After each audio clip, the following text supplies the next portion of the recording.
Salut à tous. Alors on va parler data center, infrastructure IT, avec Stéphane Asquette, président du groupe Gility. Non, j'hésitais parce que tu apportes c'est la grande question là du moment, c'est à combien vous chauffez.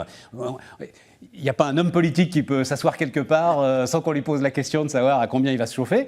Et alors toi, pour les data centers, c'est un sujet justement, ça m'intéresse beaucoup. Oui, bonjour déjà pour commencer. Ouais. Oui, c'est un grand sujet. C'est un sujet parce qu'historiquement, les data centers étaient plutôt tempérés à autour de 19-20 degrés. Ouais. Et on s'aperçoit avec les nouvelles technologies et puis avec beaucoup aussi de recul qu'on peut améliorer l'efficacité énergétique du data center en augmentant de quelques degrés. Et donc, parce que, vous le savez tous, mais le sujet, c'est pas de chauffer, évidemment, c'est de refroidir. Hein. C'est de refroidir, tout à fait. C'est assez souvent ça, d'ailleurs, dans les grandes tours. Hein. Le sujet est bien plus de refroidir que de chauffer.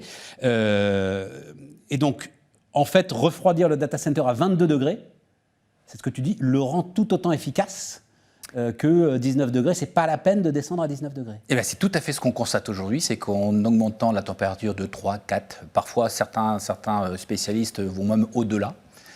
On peut effectivement stabiliser la température de 22-23 degrés et on s'aperçoit qu'il n'y a pas plus de problème qu'on avait à 19 degrés. Et c'est quoi en termes d'économie d'énergie? C'est quoi, 10, 20, 30% d'énergie? Ça dépend de différents paramètres, différents éléments, mais oui, on est dans cet ordre de grandeur-là. Ça permet d'optimiser entre 10 et 20% globalement la consommation, avec d'autres choses qu'on va pouvoir ajouter derrière, hein, puisqu'il n'y a pas que la partie température, il y a aussi l'optimisation des équipements qu'on va retrouver dans le data center.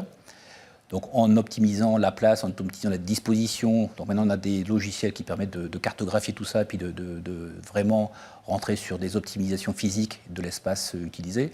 Donc tout ça mis bout à bout, il y a potentiellement des économies d'énergie qui sont assez considérables.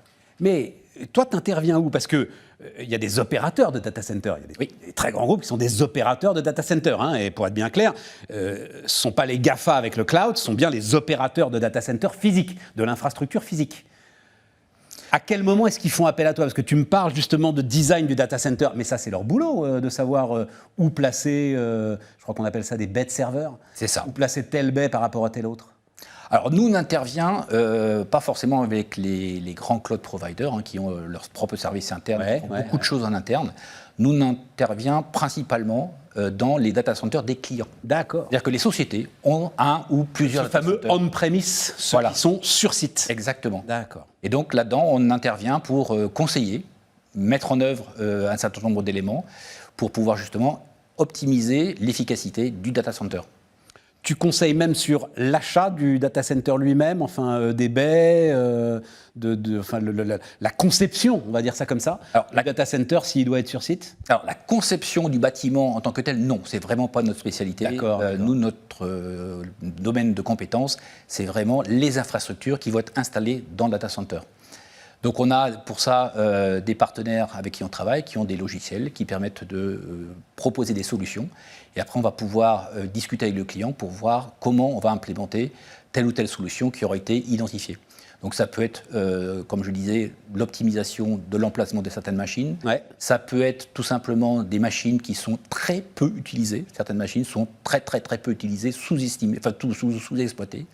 Donc comment on réduit la place et le nombre de machines dans le data center, qui est aussi un autre moyen de pouvoir optimiser la consommation électrique. Bien sûr, et le bilan carbone. Et le bilan carbone, naturellement. Et après, il y a des solutions qui sont aujourd'hui aussi proposées. Il y a beaucoup de data centers qui travaillent aujourd'hui sur des refroidissements par eau.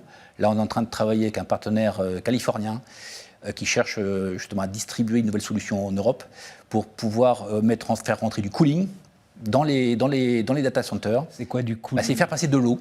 Au lieu de souffler de l'air froid, on va faire passer de l'eau froide dans les baies, le plus près possible du processeur, parce que c'est principalement ça. Mais tu me disais, le refroidissement par eau, c'est ce qui se fait assez régulièrement? Pas forcément. Pas la majorité de ce qu'on trouve aujourd'hui. Donc ces solutions-là vont permettre aussi d'optimiser le rendement en fait, du refroidissement de différents composants et matériels. Et derrière, ils ont aussi dans leur catalogue des solutions pour réutiliser les calories qu'on extrait des infrastructures pour les réutiliser, par exemple, comme on a vu chez certains clients, du chauffage de bâtiments, la fameuse bureaux. chaleur fatale. Exactement. Voilà, la chaleur fatale, mais ça c'est un combat très très important hein, pour la décarbonation, essayer de réutiliser. Donc c'est quoi en fait l'idée sur un data center, l'efficacité comme tu dis, elle est faite par les grands cloud providers, par les grands fournisseurs de software. Toi, il faut que ce soit le plus opérationnel possible, c'est ça ton job, et que la consommation énergétique soit la moins importante possible. C'est ça. Alors, le job de Agility, c'est de gérer toutes les infrastructures au sens large. D'accord ? Donc, on intervient de la conception, la mise en œuvre. Pas seulement les data centers, aussi l'infrastructure IT. Toute l'infrastructure IT. Toute l'entreprise. Alors, l'infrastructure, non. Nous, on est spécialisé dans ce qu'il y a dans le data center. Donc, les serveurs, le stockage de données et tout le réseau qui permet de faire communiquer tout ça. Et donc, nous, notre job, c'est d'optimiser tout ça. Ouais, mais c'est 100 millions d'euros de chiffre d'affaires quand même. Hein. Oh, c'est une petite niche. Oui, tout le monde a l'informatique. C'est une belle niche, c'est un petit chenil, on va dire. Ouais, on est leader du marché français sur, depuis un certain nombre d'années. Avec quelle spécificité, c'est quoi vos grands atouts ? Alors, nos grands atouts, le premier, l'ADN de la société, c'est le service client. Depuis longtemps, on a compris que le client avait des infrastructures et on ne gère pas des morceaux d'infrastructure, on gère un service qu'on va rendre aux clients. Et dans ce service, et ce qui est fantastique dans le monde du service, c'est qu'on peut être très créatif. D'accord ? Typiquement, un sujet qui va préoccuper beaucoup les DSI en 2023, qui les préoccupe en règle générale. Directeur des services d'information, hein, les DSI pour ceux qui. Voilà. Donc un sujet qui est important, c'est le budget. Si on regarde le contexte actuel, l'inflation, les problèmes de logistique avec la Chine, la crise ukrainienne, l'euro-dollar qui ne joue pas forcément en notre faveur aujourd'hui, tous ces éléments-là, quand on les prend de façon unitaire, ce sont comme des gros sujets à traiter. En travaillant sous forme de service et en transformant toute la gestion de ces infrastructures sous forme de service, nous, on va apporter des solutions qui, si pris unitairement, vont faire augmenter le prix, mais qui, si on les intègre dans une solution beaucoup plus globale, vont pouvoir permettre aux sociétés et aux DSI de maîtriser leur budget, voire, si on travaille sur vraiment des gros ensembles, probablement de réduire un petit peu leur budget pour 2023. Ce qui, quand on le prend de façon unitaire, n'est pas forcément évident de prime abord. Tout à fait.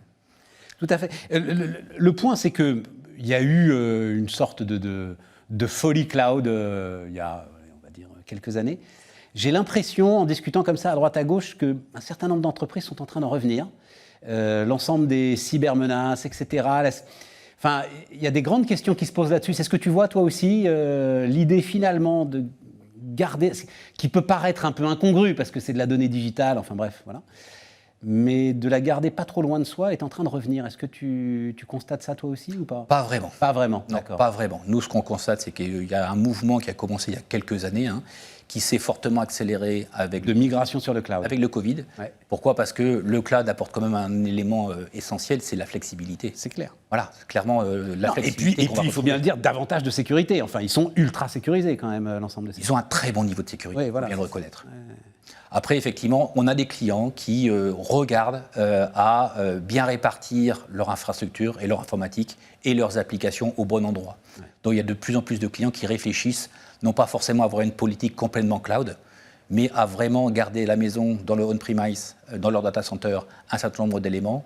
Les éléments les plus critiques ? Voilà, les plus critiques. Et puis surtout la donnée et la sécurité de la donnée qui est quelque part le cœur de la société, la valeur de la société.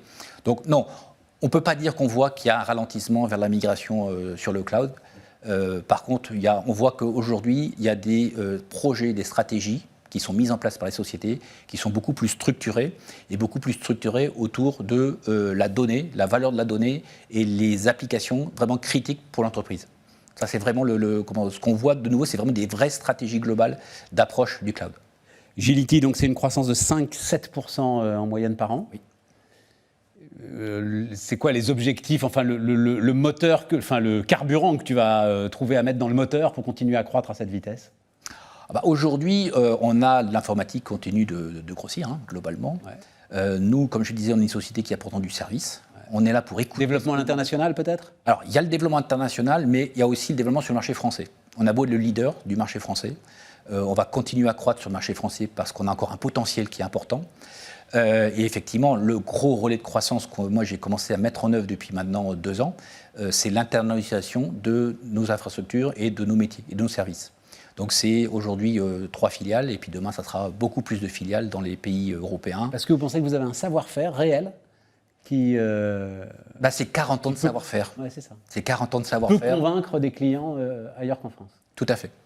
C'est 40 ans de savoir-faire qui, comme je le disais, sont au service de nos clients et qui vont permettre à nos clients de maîtriser la technologie, de s'assurer que la disponibilité de leurs infrastructures soit au maximum. Et puis derrière, l'élément que je pense qui est aujourd'hui important, c'est de pouvoir maîtriser le budget. C'est quelque chose qui est important. Maîtriser le budget, ça veut dire qu'on se réserve aussi une part de ce budget pour investir. Et l'investissement, c'est l'avenir. Donc, c'est important de pouvoir aussi travailler le budget pour pouvoir préparer l'avenir. Merci Stéphane. Stéphane Asquette, donc, et Gility, qui était avec nous.